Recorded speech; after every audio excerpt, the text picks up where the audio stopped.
बिस्मिल्लाहिर्रहमानिर्रहीम, अस्सलाम वालेकुम। खेलों की खबरों पर तबसरा और तजियों सजे स्कोर के एक और प्रोग्राम के साथ सैयद याया हुसैनी आपकी खिदमत में हाजिर है। रोहित शर्मा की क़यादत में टीम इंडिया ने 2 जून 2024 को न्यूयॉर्क में शुरू होने वाले T20 वर्ल्ड कप का फ़ाइनल 29 जून को ब्रिजटाउन बारबाडोस के मैदान पर जनूबी अफ्रीका को शिकस्त देकर अपने नाम किया। ये T20 क्रिकेट की तारीख़ में नवा टूर्नामेंट था जो ICC ने मुनक्किद कराया और दूसरा मौका था जब भारत की टीम चैम्पियन बनी। 2007 में जोहान्सबर्ग में महेंद्र सिंह धोनी की क़यादत में टीम इंडिया चैम्पियन बनी थी और उसके बाद अब तीसरी बार फाइनल खेलने वाली टीम इंडिया दूसरी बार T20 की चैम्पियन टीम बनी है। लेकिन चैम्पियन बनने के बाद टीम इंडिया अपने मुल्क आकर अपने लोगों में जश्न नहीं मना पाई है और वजह बनी है जज़ायर ग़रबुल हिंद में आने वाला एक तूफ़ान। और उसके बाद अब भारतीय हुकूमत ने फ़ैसला किया कि चार्टर प्लेन से टीम इंडिया को बारबाडोस से दिल्ली लाया जाए, जिसके बाद टीम इंडिया भारत पहुंचकर अपनी फ़तह का जश्न मनाएगी। लेकिन फ़तह का जश्न भारत में कैसे होगा, क्योंकि कुछ समंदरी तूफ़ान ने भारत की क्रिकेट टीम को जीत के फ़ौरन बाद बारबाडोस से भारत के लिए रवाना होने में कुछ दिक्कत पैदा कर दी और अब चार्टर्ड फ़्लाइट से इत्तलात हैं कि भारत की क्रिकेट टीम जो है वो बारबाडोस से सफ़र के लिए रवाना हो चुकी है।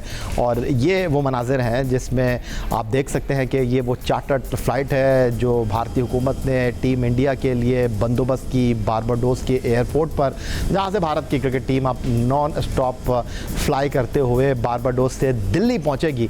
और उसके बाद भारत की क्रिकेट टीम कितने बजे दिल्ली पहुँचेगी और भारत की क्रिकेट टीम की जुमेरात को क्या मसरूफियात होंगी, इस तमाम सूरत हाल पर और भारतीय क्रिकेट के मुस्तकबिल के हवाले से और राहुल द्रविड़, विराट कोहली, रोहित शर्मा और रविंद्र जडेजा की रिटायरमेंट के बाद पैदा होने वाले खला को पुर करने के लिए किन नामों पर इन्हिसार किया जाएगा और बहुत कुछ हम गुफ्तगू करेंगे। मुंबई से हमें वीडियो लिंक पर ज्वाइन कर रहे हैं सीनियर भारतीय सहाफ़ी, इंटरनेशनल क्रिकेट काउंसिल के मीडिया डिपार्टमेंट के साथ माजी में मुंसलिक रहने वाले और श्रीलंकन क्रिकेट टीम के साबिक कप्तान सनत जयसूर्या की किताब लिखने वाले चंद्रेश नारायण को हम अपने इस प्रोग्राम में खुशामदीद कहेंगे। चंद्रेश जी, खुशामदीद कहूँगा मैं आपको प्रोग्राम में और जानना ये चाहूँगा कि भारत की क्रिकेट टीम बारबाडोस दिल्ली पहुंच रही है जुमेरात की सुबह, उसके बाद क्या मसरूफियात होंगी, ज़रा खुलासा कर दीजिए। एक्चुअली कल यानी थर्सडे को सुबह 6 बजे भारत के वक्त के अनुसार इंडिया की टीम जो है लैंड करेंगे और उसके बाद 11 बजे वो प्राइम मिनिस्टर नरेंद्र मोदी साहब से मुलाकात करेंगे और उनके साथ ब्रेकफास्ट करेंगे और उसके बाद जो है प्लान ये है कि भारत की टीम जो है वो मुंबई आएंगे और मुंबई में एक ओपन टॉप परेड होगा जिस तरह से 2007 में हुआ था। और वो जो परेड होगा वो सीधे नरीमन पॉइंट से होगा जो मुंबई का एकदम आखिरी कोना है समंदर के पास, और वहां से लेकर वानखेड़े स्टेडियम जहां पर BCCI का दफ्तर भी है, वहां पर स्टेडियम में बाकायदा उनको फेलिसिटेट किया जाएगा जिस तरह से 2007 में किया गया था। और सारे खिलाड़ियों को जो है वो जो भारत की बोर्ड ने जो ऐलान किया है भारत के जो इंडियन रुपीस के हिसाब से जो 125 करोड़ का ऐलान जो किया था वो जो है उनको दिया जाएगा, तब फेलिसिटेट भी किया जाएगा पूरे स्क्वाड को। तो ये प्लान है।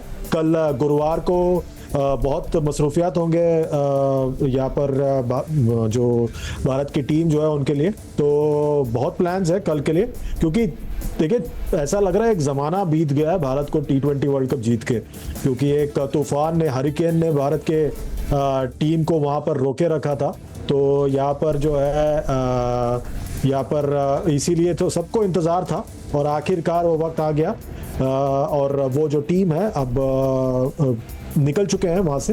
वो भी डिले हो गया था, जो चार्टर्ड फ्लाइट पहुंचा वहाँ पर, उसके बाद भी कुछ और चीज़ों की वजह से डिले हो गया था बारबाडोस से फ्लाइट का निकलना। तो आखिरकार फ्लाइट निकल चुका है और उस फ्लाइट में 20 भारतीय सहाफ़ी भी है जो भी वो भी वहाँ पर फंस गए थे क्योंकि फ्लाइट उनका सबका भी फ्लाइट कैंसिल हो गया था। तो BCCI ने बड़ा दिल दिखाकर उनको भी उनके उस फ्लाइट में जगह दी है, तो वो भी उस फ्लाइट में आ रहे हैं। तो ये हर लिहाज से देखा जाए तो एक हिस्टोरिक फ्लाइट है जो ये सहाफ़ियों ने ही नहीं, क्रिकेटर्स ने भी लिया है। तो चंद्रेश, कल सहाफ़ियों का आलमी दिन मनाया गया खेलों के और कल मुंबई में आपने एक तकरीब में भी शिरकत की, वहाँ पर कुछ फॉर्मर क्रिकेटर्स भी मौजूद थे। कल आपको हमारे साथ होना था, लेकिन आपने कहा कि आज आप मुझे वक्त दे दीजिए, मैं फिर कल आपके साथ हूँगा क्योंकि तकरीब में जाना है। तो हमने कहा बिल्कुल ठीक है, लेकिन मैं आपसे ये जानना चाहता हूँ, कहीं आप को इस बात का अफसोस तो नहीं है कि यार मैं भी वर्ल्ड कप में होता तो मैं भी इस तारीख़ी फ़्लाइट का हिस्सा होता जिसमें भारत की विनिंग टीम मौजूद है? देखिए, मुझे अफसोस ज़्यादा 2007 के वर्ल्ड कप का है, क्योंकि मेरे पास मौका था उस वर्ल्ड कप में जाने का, और अनफॉर्चुनेटली तब डिसाइड ये हुआ था कि मैं नहीं जाऊंगा उसके लिए। मैं बाद में ऑस्ट्रेलिया के दौरे पर जाऊंगा, बाद में वो उस दौरे पर भी मैं नहीं गया। तो मुझे लगता है कि मुझे उस बात का ज़्यादा अफसोस है कि मैं उस दौरे पर नहीं था। अब मुझे, जैसे मैं खबर सुनता हूं कि विराट कोहली, रोहित शर्मा और रविंद्र जडेजा ने भी T20 से रिटायरमेंट ले लिया है, ये मेरी जो आपको चेहरे पे सफ़ेदी नज़र आ रही है, मैं सचमुच अपने आप को बूढ़ा समझने लगा हूं। और मुझे लगने लगा है कि मुझे अब अगर ये वाला दौर भी ख़त्म हो रहा है अगर क्रिकेट में धीरे धीरे, तो मतलब आप समझ जाइए कि कितना ज़्यादा मतलब वक्त गुजर चुका है। मैं जब कवर करता था तब सचिन तेंदुलकर और राहुल द्रविड़ वगैरह खेलते थे, फिर उसके दूसरा दौर कवर किया, फिर मैं ICC में था, फिर जब मैं वापस आया कुछ और शुरू हुआ। अब जो है शुभमन गिल का दौर शुरू हो चुका है, तो मैं सचमुच अपने आप को बूढ़ा मानने लगा, और ये सफ़ेदी वही बताती है मुझे। नहीं, ऐसा ना करें, अभी तो आप जवान हैं और मैं नहीं चाहूँगा कि आप बूढ़े हो। ठीक है, वो सफ़ेदी आ गई है बालों में, लेकिन अभी आपने संभाल के रखना है अपने आप को, क्योंकि 2026 T20 वर्ल्ड कप की मेज़बानी भारत और श्रीलंका कर रहा है। मैं 2005 में आया था इंडिया, तो मेरी ख्वाहिश है, कोशिश है कि 2026 में इंडिया आऊँ और इंशाल्लाह आपसे मिलूँगा मैं आके इंडिया में। बिल्कुल मुलाकात करेंगे, क्यों नहीं मुलाकात करेंगे, और देखते हैं क्या होता है आगे, क्या क्या होने वाला है, क्या क्या। अगले साल तो एशिया कप भी है, बहुत कुछ है, चैंपियंस ट्रॉफी है, वर्ल्ड टेस्ट चैंपियनशिप फाइनल है, तो बहुत क्रिकेट है अभी। ठीक है, तो अब आ जाते हैं इंडिया के क्रिकेट के इतिहास। बात हो रही है कि इंडिया का क्रिकेट कल्चर तब्दील किया है। हालांकि मैं कुछ अलग सोच रहा हूं, क्योंकि आप भारत में रहते हैं, भारत की क्रिकेट को, भारत के खेलों को आप बहुत करीब से देखते हैं, तो आपसे बेहतर तो इस तमाम सूरत हाल का कोई खुलासा कर नहीं सकता। क्योंकि बहुत सारे जो लोग हैं वो ये बात कर रहे हैं कि IPL ने भारत की क्रिकेट को इस जगह पर आने में मदद फराहम की।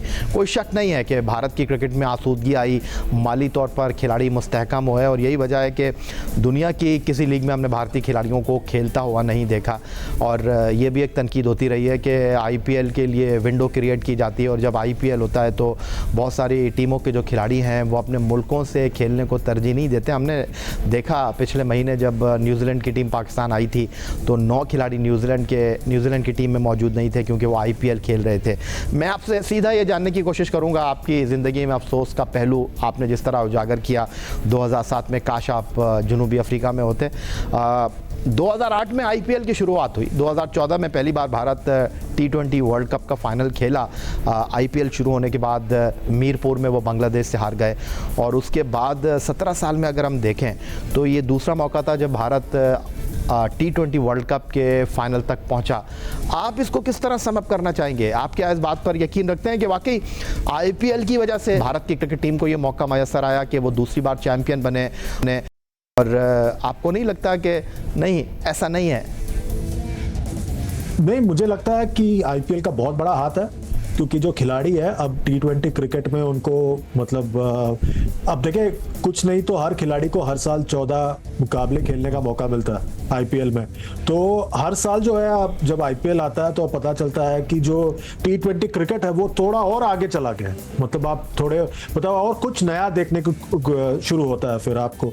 और मुझे लगता है कि ये वाला जो T20 वर्ल्ड कप था, ये सचमुच का सबसे बड़ा इम्पैक्ट हुआ है IPL का। और मुझे ये इसका एक बहुत बड़ा वजह ये लग रहा है कि इस बार भारत ने जो है इसको पूरी तरह से एक T20 टूर्नामेंट के तौर पर खेला था।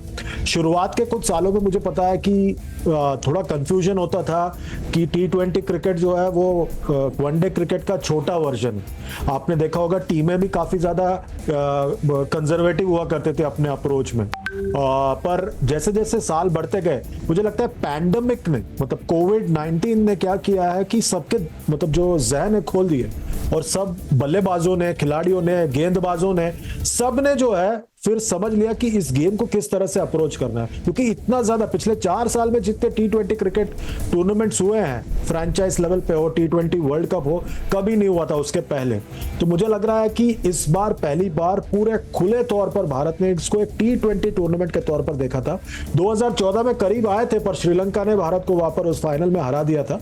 पर आई थिंक अब इस बार पहली बार भारत ने T20 स्पेशलिस्ट टीम उतारी है। कुछ खिलाड़ी तीनों फॉर्मेट में होते हैं, कुछ खिलाड़ी वनडे क्रिकेट में भी होते हैं, पर अगर आप बड़े गौर से देखें तो भारत ने जो है पिछले T20 वर्ल्ड कप से सीख ली। आपने जो है KL राहुल, शुभमन गिल, श्रेयस अय्यर, जिन्हें ओडीआई स्पेशलिस्ट के तौर पर देखा जाता है, उनको स्क्वाड का हिस्सा नहीं बनाया, ऑलराउंडर्स में इन्वेस्ट किया। तो पूरे टूर्नामेंट में भारत ने 4 ऑलराउंडर खिलाए, भले शिवम दुबे को उतनी ज्यादा गेंदबाजी नहीं मिली। और अर्शदीप सिंह पर पिछले 2.5 साल से उन्होंने इन्वेस्ट किया था T20 क्रिकेट में, उसको मौका दिया, कंसिस्टेंट मौका दिया। और इसलिए स्क्वाड जो है, आप अगर देखें ओडीआई वर्ल्ड कप के स्क्वाड से बहुत ज्यादा अलग था। 7-8 खिलाड़ी उस ओडीआई वर्ल्ड कप के यहाँ पर नहीं थे। तो इसका मतलब यह है कि उस T20 वर्ल्ड कप में 22 में जो हार मिली थी उससे काफी कुछ सीखा है। एंड आई थिंक ये पहली बार भारत ने एक प्रॉपर T20 टूर्नामेंट के तौर पे अप्रोच किया इसको, और आपको उसका नतीजा साफ तौर पर नजर आ रहा है। मैं आपकी राय को रिस्पेक्ट देता हूं चंद्रेश, बड़ी गहरी निगाह है आपकी टीम इंडिया के ऊपर और बैनुल अक़वामी क्रिकेट के ऊपर। लेकिन चलें, अगर मैं आपकी बात मान भी लेता हूं कि भारत ने जो 2024 में ICC T20 वर्ल्ड कप की ट्रॉफी को लिफ्ट किया, उसके पीछे IPL है। लेकिन अगर ऐसा है तो फिर मेरा आपसे सवाल यह है कि आफ्टर 10 लॉन्ग ईयर्स, 2014 से 2024, 10 साल लग गए भारत को फाइनल खेलने में। और अगर ऐसा है कि IPL ने टीम इंडिया को यहाँ तक चैम्पियन बनवाने में मरकज़ी किरदार अदा किया, तो फिर सिर्फ 2 बार भारत IPL स्टार्ट होने के फाइनल क्यों खेला, सिर्फ 1 बार चैम्पियन क्यों बना? और अगर वाकई IPL क्रिकेट इंडिया को यहाँ चैम्पियन बनवाने में अहम किरदार अदा कर रहा है, तो भारत क्यों इतना लंबा इंतज़ार करना पड़ा? मैं इसके पहले भी आपको कह रहा था या कि सोच में फर्क है। सोच की बात कर रहा हूं, क्योंकि शुरुआत में सोच ये थी कि ये T20 क्रिकेट जो है ये वनडे क्रिकेट का छोटा वर्जन।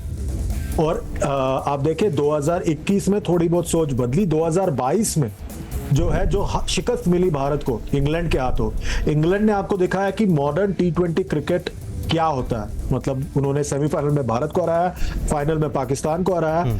उसके पहले ऑस्ट्रेलिया ने जो 2021 में T20 वर्ल्ड कप जीता था UAE में, वहां पर भी आपने देखा। तो ये जो 2 टीमें हैं, इन्होंने पिछले 2 बार टूर्नामेंट जीतकर सोच दिखाया कि आपको एग्रेसिव इंटेंट की जरूरत है, लंबे बैटिंग लाइनअप की जरूरत है, आपको ऑलराउंडर्स की जरूरत है। वो सोच भारत ने इस बार एम्प्लॉय किया। इसलिए मैं कह रहा हूं इस बार जो सोच थी ये प्रॉपर T20 की सोच थी। और इस बार जो है उन्होंने जो IPL में जो परफॉर्म करते हैं उनको पिक किया। और भी लोग हैं जो परफॉर्म करते हैं, जिनको पिक नहीं कर पाए उनको अब जिम्बाब्वे भेजा है भारत ने। तो आप देख ले कि सोच में फर्क आने से कितना बड़ा फर्क आता है। प्लेयर्स वही है, ज्यादातर कमोपेश वही प्लेयर है जो पहले खेलते थे। सोच में बहुत बड़ा फर्क आया है। और IPL में खिलाड़ी परफॉर्म करते आ रहे थे, जैसे आपने वो जो परफॉर्म करते हैं IPL में उनको ऊपर के लेवल पे लेके गए, आपने देखा उनका परफॉर्मेंस और टूर्नामेंट आपके हाथ में आया। चंद्रेश नारायण जी, बहुत शुक्रिया आपका हमें वक्त देने के लिए, और आज आप हमारे साथ मौजूद थे। और टीम इंडिया अब ट्रैवल कर रही है बारबाडोस से दिल्ली के लिए, और आधा सफ़र वो तय कर चुके हैं। और आपने हमें टीम इंडिया के हवाले से गुफ्तगू की और बिल है उस बारे में हमसे गुफ्तगू की, आपका बहुत शुक्रिया। मिलते हैं ब्रेक के बाद। पाकिस्तान में क्रिकेट, हॉकी, स्क्वॉश, फुटबॉल के साथ दीगर खेलों में भी कुछ ऐसे ग्रुप्स और शख्सियत सामने आ रही हैं जो कि इन खेलों को, जो कि पाकिस्तान में ज़्यादा मारूफ नहीं है, ज़्यादा मकबूल नहीं है, उनको पाकिस्तान में मौका देने के हवाले से प्लेटफॉर्म मुहैया कर रहे हैं। एक ऐसी ही काविश सामने आई है जनाब पाकिस्तान में मिक्स्ड मार्शल आर्ट्स के खेल के हवाले से। और Pakistan mixed martial arts federation ने अब ये फ़ैसला किया है कि पाकिस्तान में इस साल एक इंटरनेशनल फ़ाइटिंग टूर्नामेंट मुनक्किद किया जाएगा, जिसमें पाकिस्तान और भारत के जो फ़ाइटर्स हैं वो एक दूसरे के आमने सामने आएंगे। इस सूरत हाल पर गुफ्तगू करने के लिए हमारे साथ मौजूद होंगे शुएब अफजल मलिक साहब, जो कि चेयरमैन हैं पाकिस्तान मिक्स्ड मार्शल फेडरेशन के, और उसके साथ साथ वो CEO हैं ऐसे ग्रुप के। खुशामदीद कहूँगा शुएब अफजल मलिक साहब आपको। और सबसे पहले तो मैं ये जानने की कोशिश करूँगा कि मिक्स मार्शल में आप आए हैं और कैसे आपको ये ख्याल आया कि इस खेल को पाकिस्तान में मकबूल बनाने के लिए आप किरदार अदा कर सकते हैं? अस्सलाम वालेकुम सर। ख्याल तो ऐसे ही है कि जिस तरह अल्लाह ने डायरेक्ट हमारे दिमाग में डाल दिया। हमारे खित्ते का जो नौजवान है वो बहुत ही ज़्यादा टैलेंटेड और बहुत ज़बरदस्त मर्द है जी। ऑल वी नीड कि हमने उसको पॉलिश करना है इन द राइट डायरेक्शन, और वो आपके लिए वंडर्स करेगा। इसी तरह हमने देखा, हमने प्रोग्राम शुरू किया नेशनल फाइटिंग टूर्नामेंट, जिसमें हम हर सूबे में जाके हमने उस सूबे के टॉप फाइटर्स डिसाइड किए, फिर उनको लेके गए लाहौर, और वहाँ पर जाके पाकिस्तान के टॉप फाइटर्स जो नेशनल फाइटर्स हैं उनका टूर्नामेंट करा के फाइनल करते हैं। ये हम 2 दफ़ा कर चुके हैं जी। नेशनल फाइटिंग टूर्नामेंट में हम पाकिस्तान वर्सेस अफ़गानिस्तान कर चुके हैं जी, पाकिस्तान वर्सेस ईरान कर चुके हैं, and now we are going to do Pakistan versus India, which is something to look forward for. ये MMA को एज अ नेशनल 2 नेशंस आपस में लड़ाना, ये पहले इस तरह नहीं हुआ। ये हम लोग it's an initiative that we have taken, और इसमें we have brought up many talented athletes from, जिनको हम पाकिस्तान के गली कूचों से भी लेके आए थे, और कुछ तो वैसे ही टॉप में पाकिस्तान में हैं और परफॉर्म कर रहे हैं। अच्छा, मैं ये आपको बताता चलूँ कि 17 अगस्त 2004 को लियाकत जिम्नेजियम इस्लामाबाद में ये IFT इंटरनेशनल फ़ाइटिंग टूर्नामेंट मुनक्किद होगा, जिसमें 13 बाउट्स होनी है। और जिस तरह शुएब अफजल मलिक साहब बता रहे थे कि पाकिस्तान और भारत के जो फ़ाइटर हैं वो एक दूसरे के मद्दे मुकाबिल होंगे। इससे पहले ईरान, अफ़गानिस्तान के फ़ाइटर्स के साथ पाकिस्तान के जो फ़ाइटर्स हैं वो जनाब रेंज में उतर चुके हैं। तो मैं आपसे ये जानना चाहूँगा शुएब अफजल मलिक साहब के, वक्त का मैं मुकाबला सख्त है, ये जुलाई चल रहा है और अगले महीने आपकी बाउट्स हैं, तो ये जो आपके 13 फ़ाइट्स हैं, इसके लिए जो आपकी टीम है वो फाइनल हो चुकी है या अभी इसका सिलेक्शन होना है? जी फाइनल हो चुकी हुई है, and they are at the moment preparing for that event, and they are very enthusiastic and actually very eager, and they can't wait for 17th August. बहुत शुक्रिया आपका शुएब अफजल मलिक साहब, चेयरमैन है पाकिस्तान मिक्स मार्शल फेडरेशन के और CEO ग्रुप। बहुत शुक्रिया हमें ज्वाइन करने के लिए। और आपको एक बार फिर बताते चलें कि 17 अगस्त को इस्लामाबाद के लियाकत जिम्नेजियम में IFT इंटरनेशनल फ़ाइटिंग टूर्नामेंट मुनक्किद हो रहा है, जिसमें 13 बाउट्स हैं, जहां पाकिस्तान और भारत के फ़ाइटर एक दूसरे के मद्दे मुकाबिल होंगे। और ये मुकाबले आप देख सकेंगे पाकिस्तान के पहले स्पोर्ट्स चैनल जियो सुपर पर बराह रास्त। ये आज का हमारा प्रोग्राम था। आप X अकाउंट पर हमें फॉलो कर सकते हैं, हमें ईमेल कर सकते हैं, अपनी राय से आगाह कर सकते हैं score@jio.tv पर। इस दुआ, इस उम्मीद, इस तवक्को के साथ कि पाकिस्तान में खेल और खिलाड़ी तरक्की करते रहें। सैयद याओ हुसैनी को स्कोर की पूरी टीम के साथ अगले प्रोग्राम तक के लिए इजाज़त दीजिए। अल्लाह हाफ़िज़।